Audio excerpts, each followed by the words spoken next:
तो चलिए अब नोट्स बनाते हैं अपने अगले टॉपिक के, Sangam literature significance on early society. पीछे आपको थोड़ी सी नॉइस आ रही होगी, वो बारिश हो रही है शायद इसलिए है। और इंट्रोडक्शन में जैसे कि मैंने आपको अपने प्रीवियस लेक्चर से बताता आ रहा हूँ, इंट्रोडक्शन में 3 से 4 लाइनें ही लिखनी होती हैं। आंसर जो है इंट्रो बॉडी कंक्लूजन के फॉर्मेट में लिखा जाता है।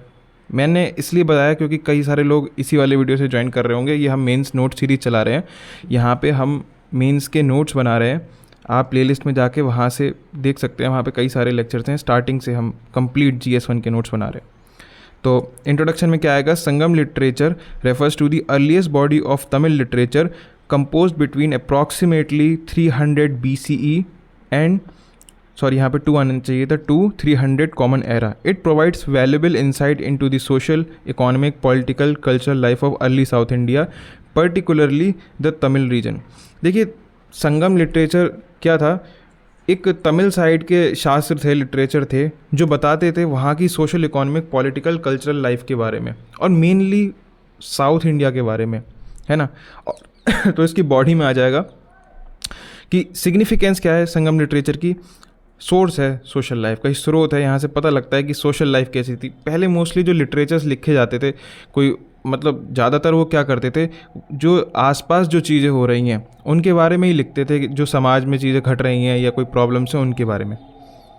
Provide detail pictures of early Tamil society was organize on the basis of occupation and clans. तो सोसाइटी कैसे ऑर्गेनाइज थी, जो लोगों का काम था उनके हिसाब से ऑर्गेनाइज थी। जैसे कि मैंने पहले ही बताया, वर्ण सिस्टम था, 4 वर्गों में बटा हुआ था।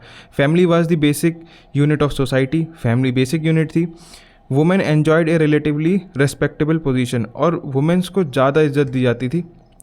जैसे कि जो पहले कई सारे लेक्चर्स में आपको बता चुका हूँ मैं। एग्जाम्पल क्या है, वुमेन पोइट्स, अवियार जो थी वहाँ वुमेन पोइट थी। Evidence of love marriage and social participation, तो वहाँ पे लव मैरिज का भी जिक्र किया गया है और सोशल पार्टिसिपेशन की भी बात की गई है। वैल्यू एडिशन के लिए अगर आप पॉइंट ये वाला ऐड कर देंगे तो आपको मार्क्स अच्छे मिलेंगे। Less rigid compare to the later caste based social order, तो यहाँ पे रिजिडिटी थोड़ी कम देखने को मिल रही है। पॉलिटिकल सिग्निफिकेंस की बात करें, जो कि मतलब सिग्निफिकेंस ऑफ संगम लिटरेचर में पॉलिटिकल सिग्निफिकेंस की बात करें, तो information about the 3 major Tamil kingdom, तो 3 तमिल किंगडम्स की बात करी गई है। अगर आपने शायद पढ़ी हुई एंशिएंट हिस्ट्री, चेरा, चोला और पांड्यास के बारे में, जो साउथ इंडिया के बड़े किंगडम्स थे। Describe kinship, warfare, administration, praise, poem dedicated to rulers and warriors. इनको प्रशस्ति भी बोलते थे, जो बड़े बड़े रूलर्स की जो प्रेज करते थे, उनको काफ़ी उनकी तारीफ़ें करते थे, उनके जो दरबारी हो, तो उनके लिए पोएम्स लिखा करते थे कि राजा तो ऐसा है जैसे सूर्य की चमक है उसकी आंखों में, इस तरीके की बातें। Frequently reference to the inter kingdom conflict, और उनके अंदर जो वॉरफेयर हुआ करते थे उनके बारे में भी डिस्कशन करा गया है कि आपस में लड़ाई झगड़े कैसे रहते थे। बात करी जाए इकोनॉमिक सिग्निफिकेंस की, तो एग्रीकल्चर ही आप अभी तक देखते आ रहे होंगे कि बैकबोन होती है किसी भी किंगडम की इकोनॉमी की। और इकोनॉमिक सिग्निफिकेंस का एक पॉइंट वैल्यू एडिशन यहाँ पे ऊपर लिख गया है। Roman gold coin found in Tamil Nadu support literary evidence of foreign trade. Roman gold coins देखने को मिले साउथ इंडिया की तरफ, तो ये एविडेंस है कि वहाँ पे फॉरेन ट्रेड हुआ करता था। वो सामान बाहर वालों को बेचेंगे तभी तो वो अपनी करेंसी में पेमेंट करेंगे। Trade and commerce flourished, inland and overseas trade developed significantly. Overseas trade हो रही थी तभी तो वहाँ पे रोमन गोल्ड कॉइन्स देखने को मिले। Example, trade with Roman empire, export pearl, मोती एक्सपोर्ट करा करते थे, स्पाइसेस, मसाले, आइवरी जो हाथी के दांत होते हैं, एंड टेक्सटाइल्स जो कपड़ा होता है। तो वैल्यू एडिशन में आपको मेन पॉइंट क्या मिला है यहाँ पे, रोमन गोल्ड कॉइन। ये आप कोट करके आएंगे तो मार्क्स आपको काफ़ी बेटर मिलेंगे। कल्चरल सिग्निफिकेंस क्या है, reflect rich Tamil cultural tradition, describe music, dance, festival and custom, show the development of Tamil language and literature. इसके एग्जाम्पल में आप लिख सकते हैं reference to folk traditions and bardic culture, patronage given to poet and scholars. जिन लोगों को bardic नहीं पता, बार्डिक का मतलब होता है अपने कल्चर को कंटिन्यूटी बनाने के लिए।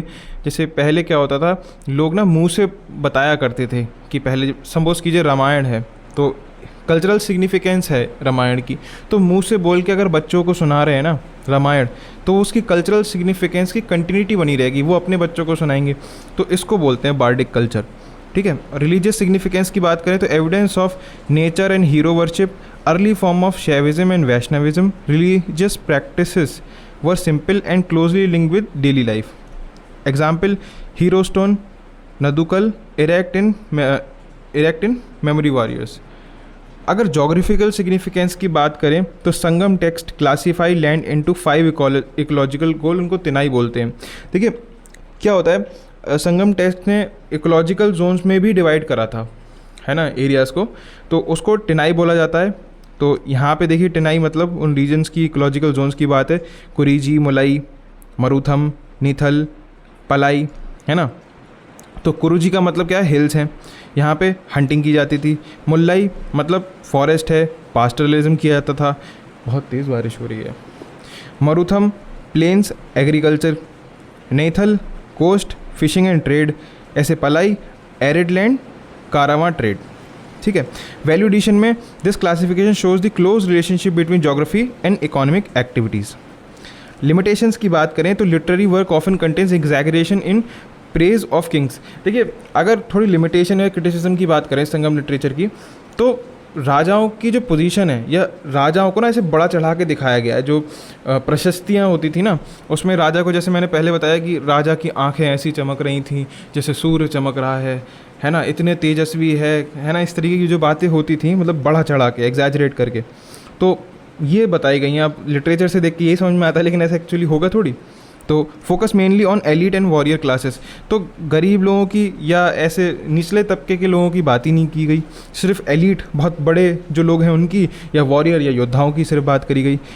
लिमिटेड इन्फॉर्मेशन, उनकी भी प्रॉब्लम थी ना कि जब किसी बड़े इंसान के पीछे पड़ेंगे, उसकी चाटोकारिता करेंगे तभी तो पैसे मिलेंगे। अब भाई गरीब की चाटोकारिता करके, खैर छोड़िए। Limited information about common administration institution. Historians का व्यू क्या था कि A Nilakanta Sastri Sangam literature as most important source for reconstructing the history of South India. तो संगम लिटरेचर बताता है साउथ इंडिया के बारे में मेनली।